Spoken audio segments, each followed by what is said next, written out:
Halo pemirsa, kembali lagi bersama saya Andisa Rizky di Talk Show on the Bus. Nah, tadi di sesi pertama kita sudah mendengarkan 3 pebisnis perempuan yang sangat luar biasa menceritakan pengalaman mereka. Nah, kalau ke sesi kedua ini nih, kita akan membahas tentang peran perempuan sebagai pemimpin. Nah, hari ini di samping saya telah hadir 3 orang yang gak kalah luar biasanya dari sesi pertama tadi. Kita sambut Ibu Hrotul Jana, Ketua IPMI Tegal dan Owner PT NHR, Ibu Ica Hairunisa, Istri Dandim 712 Tegal dan Ketua KCK, dan Ibu Kapolres kita, Ibu Rita Wibowo. Selamat datang Ibu. Gimana kabarnya Ibu Rita, Bu KJ dan Ibu Ica? Alhamdulillah baik ya, sehat ya? Sehat. Alhamdulillah. Ini gimana nih Bu rasanya? Duduk di bis, ngadepnya kebalik. Keren banget ya. Keren banget ya. Nggak pernah. Baru pertama kali ya Bu? Begini, kan? Nah, harus tetap menjaga keseimbangan. Jaga keseimbangan. Oke. Nah, sekarang pemirsa, kita akan mulai langsung sesi keduanya yang akan membahas tentang kepemimpinan. Oke. Pertama kita akan ke Ibu Kaja dulu. Bu Kaja kayaknya saya sering lihat Bu Kaja, cuman di mana ya? Kayaknya kenal, tapi di mana lupa.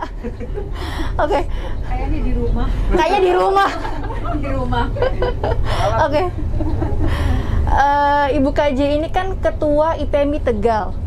Sebagai pemimpin yang aktif di organisasi, bagaimana cara Ibu menggerakkan tim agar tetap solid? Ya, terima kasih buat Anissa. Saya biasa panggil Teteh, tapi di sini saya panggil Anissa. Jadi buka kartu deh pemirsa. Jadi saya ucapkan Assalamualaikum warahmatullahi wabarakatuh. Saya ucapkan terima kasih kepada Adaptable dan juga PO Bus Pelita Baru Pariwisata atas undangannya.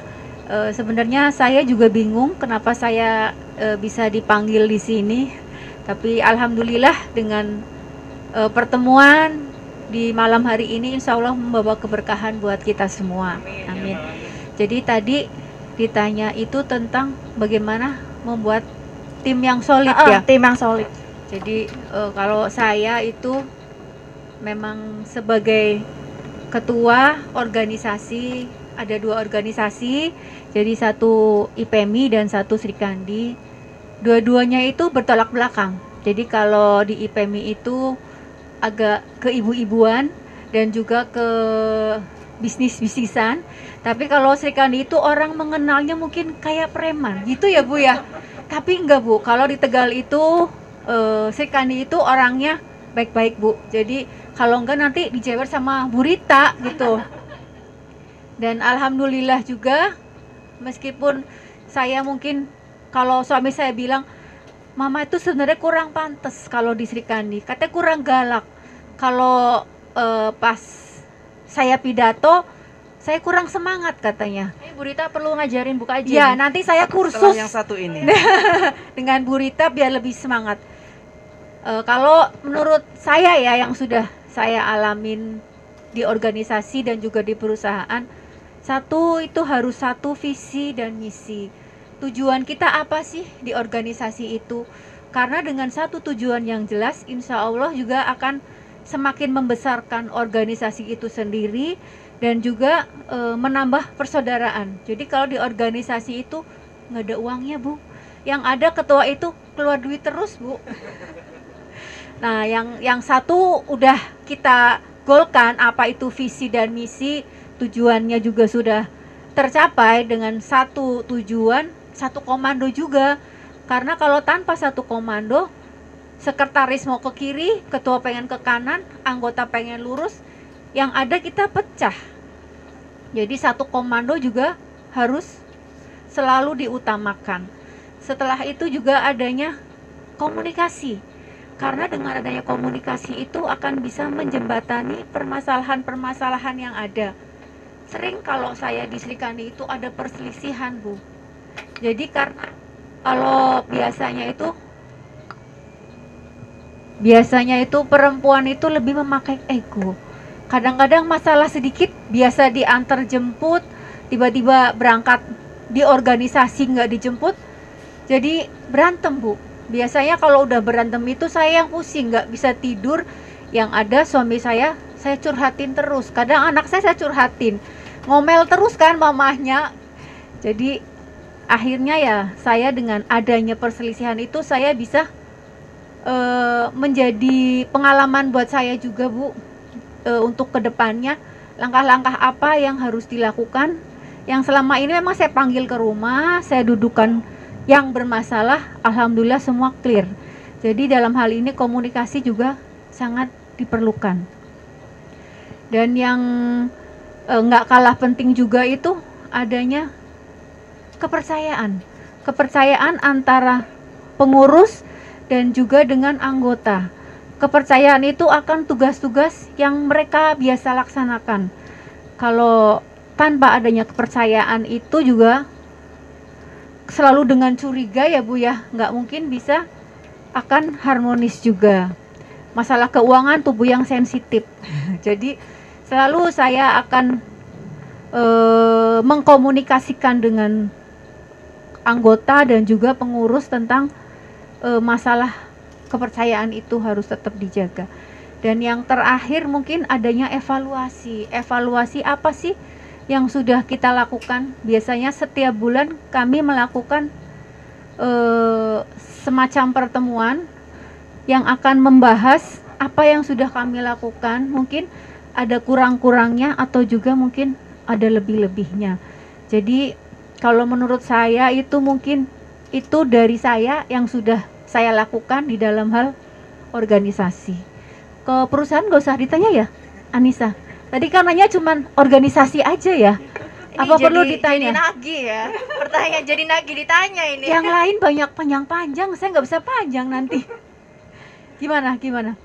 Jadi saya sedikit menambahkan juga di perusahaan kami sedikit promo ya Bu ya.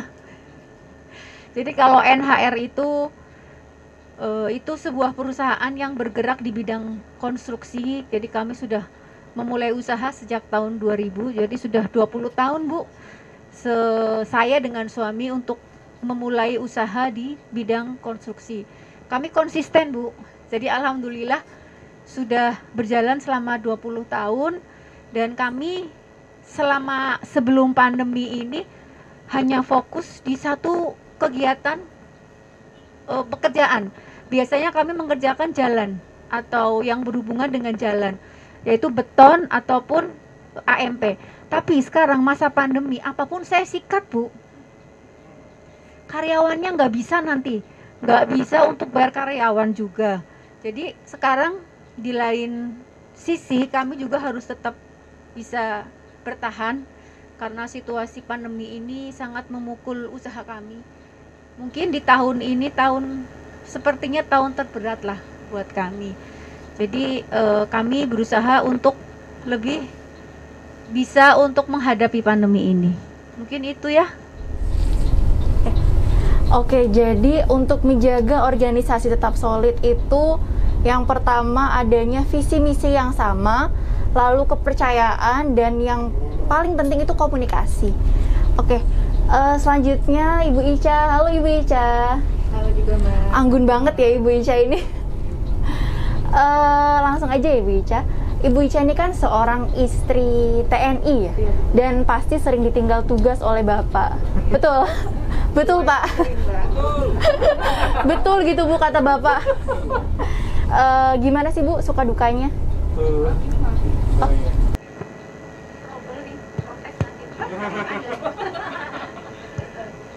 Bismillah, saya mulai ya Mbak. Suka duka selama ditinggal tugas ya Mbak ya. Kalau sukanya Mbak tentu saja apabila ditinggal tugas suami, ketika suami pulang kembali ke rumah, pulang kembali ke keluarga dalam keadaan sehat, dalam keadaan utuh Mbak, tidak kekurangan sesuatu apapun, tugas yang dikerjakan berjalan lancar, purna, yang dicita-citakan terwujud, itu adalah kebahagiaan bagi kami, sukacita bagi kami keluarga bahwa suami dapat menyelesaikan tugasnya tersebut dengan baik gitu Mbak.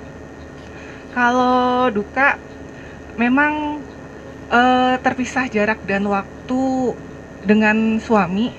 itu memang berat ya dirasakan oleh semua istri juga, tidak hanya istri tentara Mbak. Tapi memang momok yang lebih sering adalah istri tentara ya Mbak ya, ditinggal selama waktu yang kurang lebih minimal 1 tahun, jarak yang juga terpisah pulau gitu, bahkan di berbeda negara gitu kan ya Mbak. Ya yang saya rasakan memang berat Mbak, karena memang pernah saya juga merasakan di mana saya harus terpisah jarak dan waktu dengan suami, di berbeda juga, kebetulan waktu itu berbeda pulau. Saya di Aceh, suami kebetulan waktu itu harus menjalankan seleksi untuk pendidikan Mbak. Saya sekolah waktu itu, dan kebetulan di situ saya harus menetap di Aceh bersama anak saya. Kebetulan saat itu saya merasakan gempa yang alhamdulillah nggak ada tanda-tanda tsunami. Cuma itu cukup gempa aja, cuma cukup ya mengagetkan ya Mbak ya. Apalagi sendiri, suami lagi jauh gitu ya.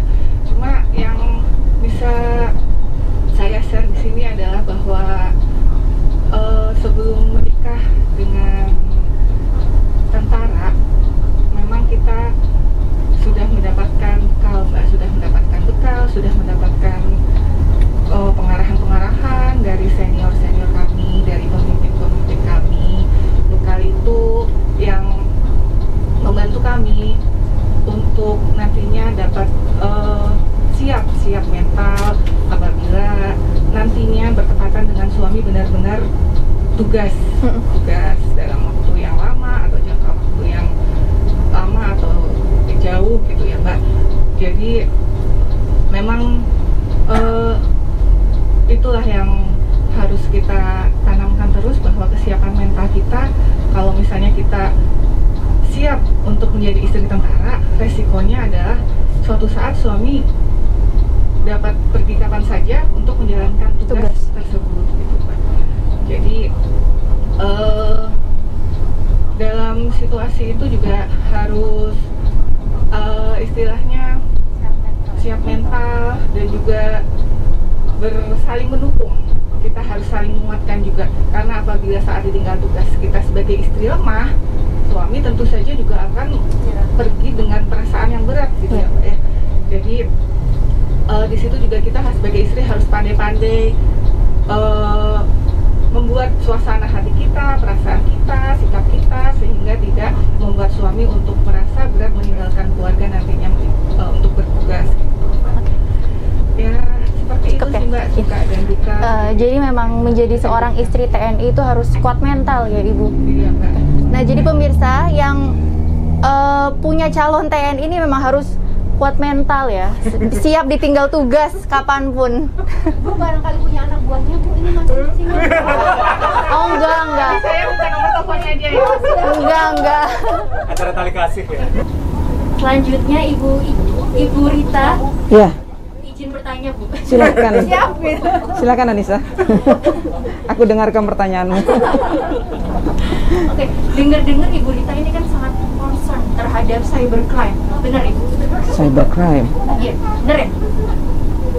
Oke. Kira-kira begitulah. Gimana sih Bu tips dan triknya untuk perempuan agar bisa bermedsos dengan aman dan ya pokoknya aman dari gangguan-gangguan yang ada gitu? Oke, Anissa. Yang lain ditanya tentang leadership, kenapa saya tiba-tiba cybercrime ya? Karena Ibu Rita ini katanya suka banget sama cybercrime. Oh, Jadi iya. kita ada pertanyaan spesial. Oke, Anissa. Ya, bicara tentang cybercrime, memang itu sesuatu banget ya buat saya. Khususnya ketika saya menangani beberapa kasus terkait dengan perempuan dan anak yang ditempatkan dalam satu unit khusus. Kenapa harus ditempatkan dalam satu unit khusus? Karena di dalamnya adalah penyidik-penyidik khusus dalam memperlakukan seorang perempuan dan anak. Ketika dia berhadapan dengan hukum, ada perlu sebuah treatment yang harus dikuasai oleh penyidik. Nah, disinilah saya belajar banyak bahwa ketika saya menyelesaikan permasalahan dalam hal penegakan hukum, saya tidak hanya bicara melakukan upaya represif, mencari dan menangkap pelakunya, tapi yang paling penting adalah bagaimana saya merecovery, mentreatment perempuan dan anak yang memang dia berhadapan dengan hukum. Meskipun kapasitasnya dia sebagai tersangka atau pelaku sekalipun, saya harus melakukan upaya-upaya untuk memulihkan ke dalam kondisi yang semula. Nah, di sini banyak kasus yang terkait dengan perempuan dan anak. Umumnya, apalagi kondisi pandemi, semua sudah menggunakan media online. Yang paling jahat itu memang media sosial. Perlu diketahui bahwa media sosial ini yang mengelola portalnya atau platformnya itu bukan negara kita. Kita ikut aturan dari si pemilik platform. Dalam hal ini paling banyak tadi Instagram ya, Facebook, yang mana notabene itu dikelola oleh negara di Amerika.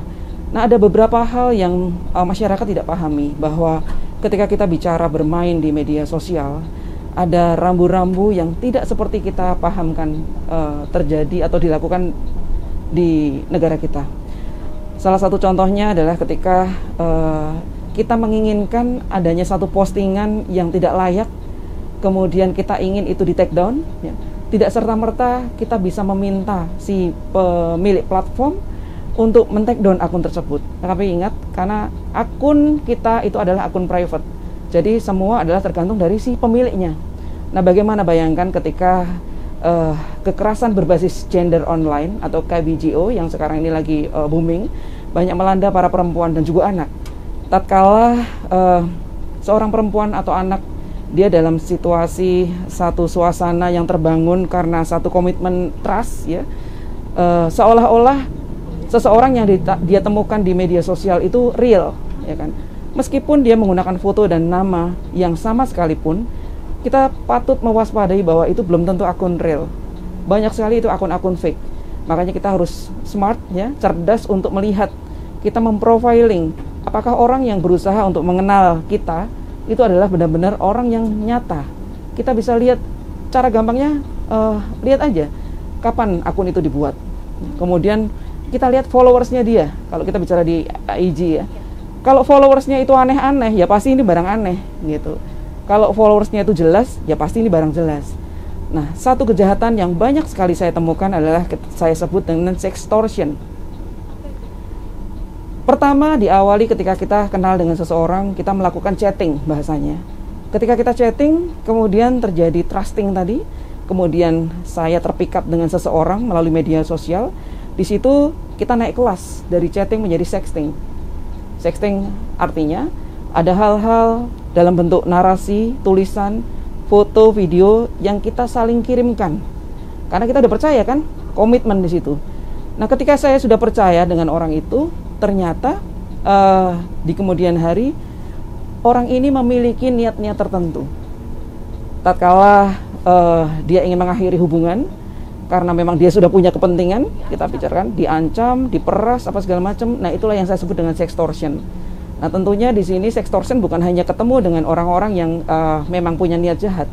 Terkadang itu bisa juga dilakukan oleh orang yang memang kita sayangi, karena mereka sudah tidak berkomitmen lagi. Jadi tatkala dia sudah menunjukkan rasa tidak sayangnya, kemudian dia ingin mengundurkan diri, maka salah satu diantaranya dia mengancam, kalau kamu mutusin hubungan, maka gua gak sebarin, gua akan ya seperti itulah, ancaman-ancaman seperti itu kita sebut dengan sextortion.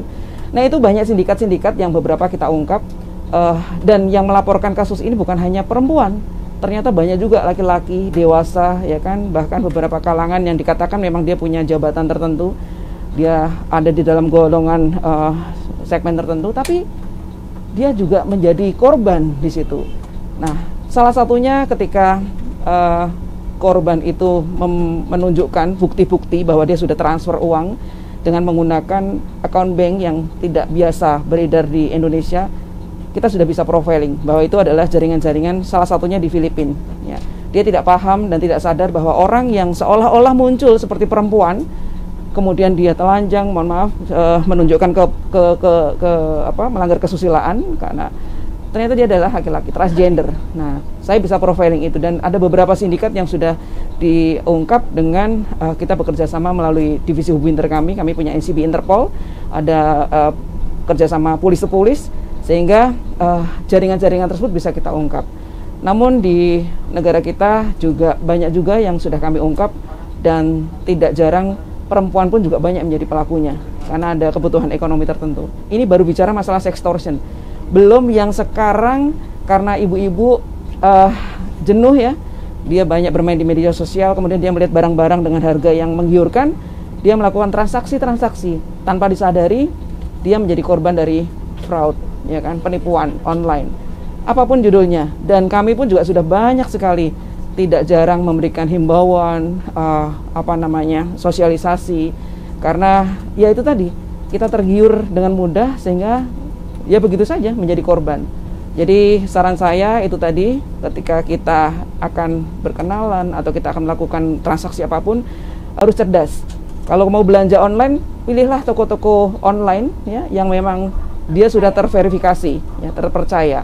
Karena ada sistem pembayaran yang sudah dibangun dengan jelas, sehingga tatkala kita menemukan beberapa hambatan kendala dalam hal pengiriman barang, kita bisa langsung melakukan komplain di situ.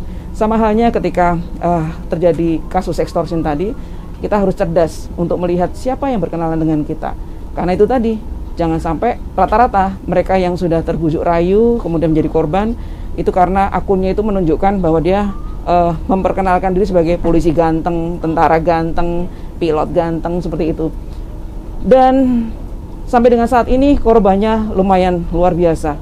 Kebanyakan bukan hanya ibu-ibu yang lagi iseng dengan media sosial. Banyak juga tenaga kerja kita di luar negeri, ya, para PMI, pekerja migran Indonesia kita, yang dia di luar negeri sana tergiur dengan akun-akun itu dan ternyata raib, ya, uang tabungannya habis semuanya. Itu Mbak Nisa tentang cybercrime. Terima kasih Ibu Rita. Ibu Rita nih, saya takut loh kalau Ibu Rita nih. Grogi saya. Kenapa? Tegak banget. Saya merasa minder gitu. Kalau saya nggak tegak, nanti penjahat di kota Tegal nanti nggak ada yang takut benar, nanti. Gitu. Makanya seperti itu. Oke, jadi pemirsa, dalam bermedsos memang kita harus cerdas dan selalu hati-hati. Betul sekali. Kita lanjut aja ke mini games ya. Seperti Oke. tadi. Oke, silakan. Mini games nanti kita telah menyiapkan papan dan kertas. Nah, nanti saya membacakan pertanyaannya. Lalu ibu-ibu di sini hanya punya waktu 3 detik untuk menjawab. Oke. Gampang-gampang aja. Iya, gampang-gampang, tenang. Oke, pemirsa, ibu-ibu, pertanyaan pertama nih, masih gampang. Gunung atau pantai?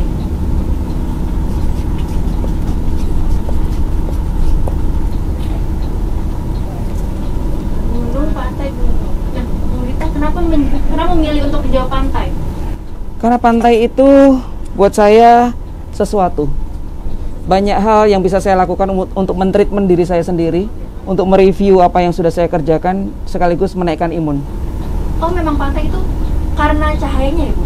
Segala hal, karena suara deburan ombaknya, karena airnya, karena suasananya, semuanya. Biasanya pantai favorit Ibu Rita di mana? Karena saya di Tegal, otomatis Tegal, pantai ya? Tegal, pantai PAI. Ya. Oke, pertanyaan kedua, memimpin atau dipimpin?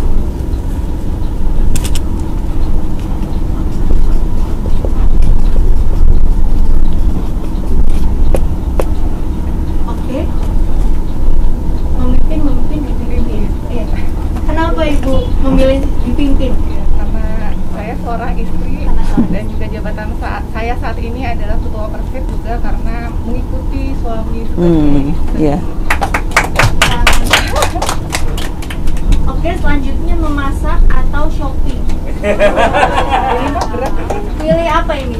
Bukannya ketahuan ya, Bu. Bukannya ketahuan. Memasak, shopping. Bu Rita ini memang hobi memasak atau gimana, Ibu? Iya, saya punya hobi memasak.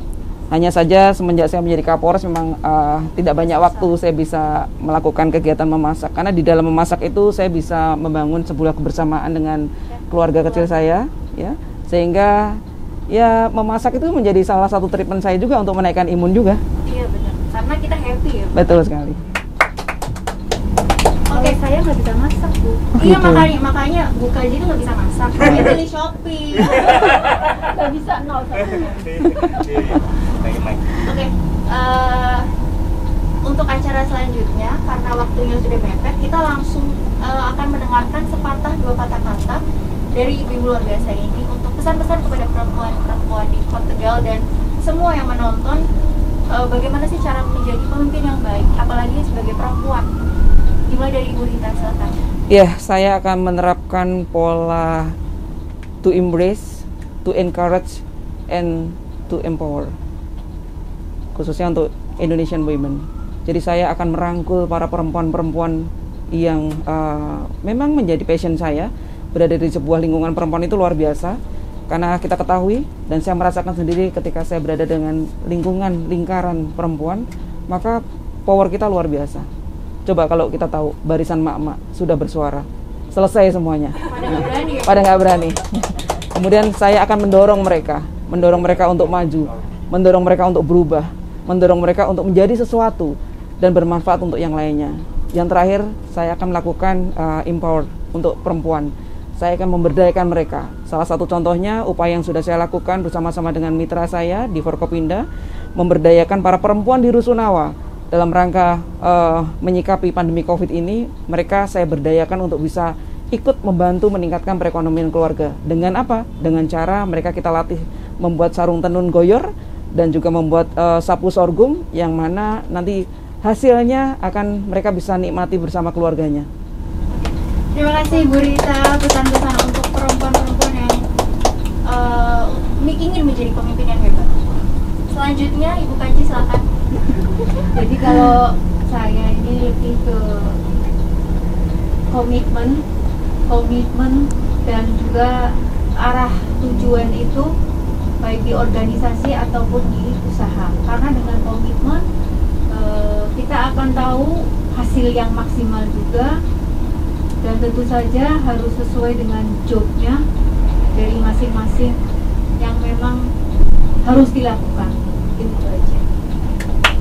Terima kasih Ibu Kaji pesan-pesannya. Lalu yang terakhir Ibu Ica, silahkan. Saya di lingkungan organisasi saya, Persib Kartika Chandra Kirana Holding Tegal, akan mendorong untuk ibu-ibu anggota saya untuk selalu semangat dalam mendidik anak-anaknya dengan doa dan kasih sayangnya agar dapat membentuk generasi penerus bangsa yang membanggakan bagi keluarga, bangsa, dan negara. Luar biasa, terima kasih Ibu, ibuan banget. Iya, ibuan banget. Sesuai. Gak kayak mama ya. Beda. Beda kepribadian. Tapi sama-sama suka shopping kok. Kurangi uang jajannya nih. Waduh.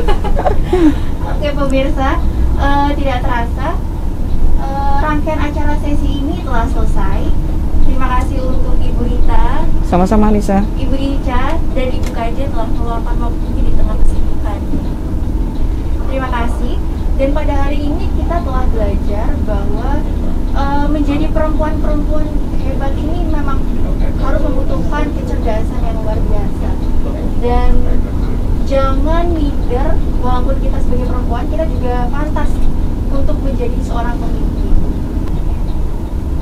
Lalu terima kasih saya ucapkan kepada seluruh panitia pendukung acara ini yang telah mensukseskan acara ini. Dan juga terima kasih untuk pemirsa, Bapak Ibu yang ada di rumah yang sudah mengikuti acara talk show on the bus dari awal sampai akhir. Dan terima kasih untuk para pendukung acara ini, Adaptable Consulting, PO Pelita Baru, Polres Tegal, Pemkot Tegal, Mimi Brownie, Mimi Coffee, Kodim 712, Grab, PTNHR, dan Kospin Jasa Syariah. Dan jangan lupa tonton talk show on the bus di YouTube-nya Mimi Brownie Official.